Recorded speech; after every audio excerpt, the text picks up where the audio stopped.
Yo, what's up? As promised, Silver Voice TV. Pero bago ang lahat, sinashoutout ko nga pala yung uncle ko, Uncle Junior Lontayo, Elias Lontayo Junior. Yan ha, wala na akong utang.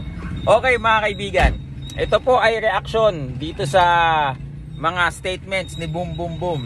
Mga kaibigan, kung saan sabi po niya ay ganito ganito yung statement niya. I think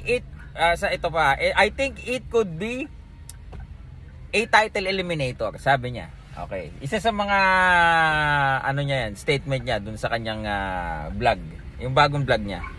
Ngayon mga kaibigan, para po dito sa boksingero na puro tune up na ngayon, paano mo sasabihin pa sa load na you think it could be an eliminator? Sino bang nagtatakda ng eliminator? Boxing fans, comment. Sino po bang nagtatakda ng world title eliminator? Ikaw ba? Promoter ba? Boxer ba? Ano? Yung statement mo halatang wala kang alam. Ang nag-order ng title eliminator is yung sanctioning body. How can you be sure na ano? Tingnan mo nga yung sabi mo sa WBO. Tingnan mo yung rankings ng WBO. 'Di ba? Sino yung mga next highest possible contenders doon? How can you be sure na by the end of this year I think it's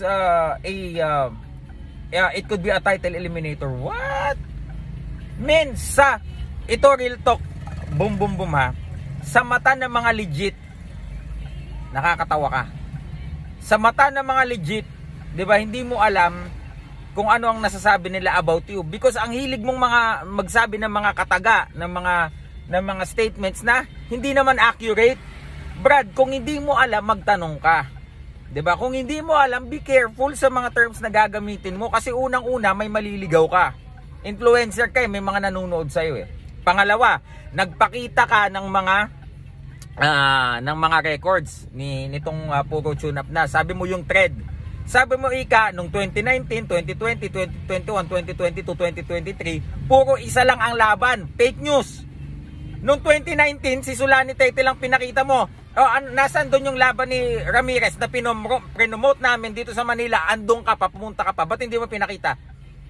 Para palabasin mo sa tao na 2019 once lang siya lumaban. Ha? Pati yung lumaban din siya sa doon sa dito sa against kay sino to? Kay Ricardo Ramirez ba yun for the WBO interim? Lumaban din siya dito kay under Jerry Peñalosa, yung dito sa may Skydome. How can you be sure na 2019, balikan nyo yung video niya, 2019 daw, 2020, 2021, 2022, and 2023 once lang lumaban. Balikan nyo po yung record niya. 2019 kung ilan laban niya. Fake news ka, fake news ka, akala mo lahat kang nation ng viewers mo. Hindi mo alam na mga nanonood sa'yo, pag nakita ka, pagtatawanan ka. Okay? Okay, number 2. 2020, ano pong meron ng 2020? Pandemic, tama? 2020 po, pandemic, tama mali? They need to wait for how many months before they can fight. Kaya po, isa lang laban ng 2020 because lahat po ng laban sa buong mundo ay talagang hindi pinayagan. Okay? That's the reason why they waited for 9 months before si Sir Sean can book a fight. Itong sa tune-up na si Duke Maika because Naoya Inoue fight was cancelled. Okay, naintindihan nyo? And 2021, Rigundo, after that may plan pa pero mga nagsarili. 2022, ayan na DIY na sila eh. Naintindihan mo? Sasabihin pa, pa-thread ka pa dyan na ikukumparan pa kay Senator Manny Pacquiao. Real talkan lang tayo, Brad.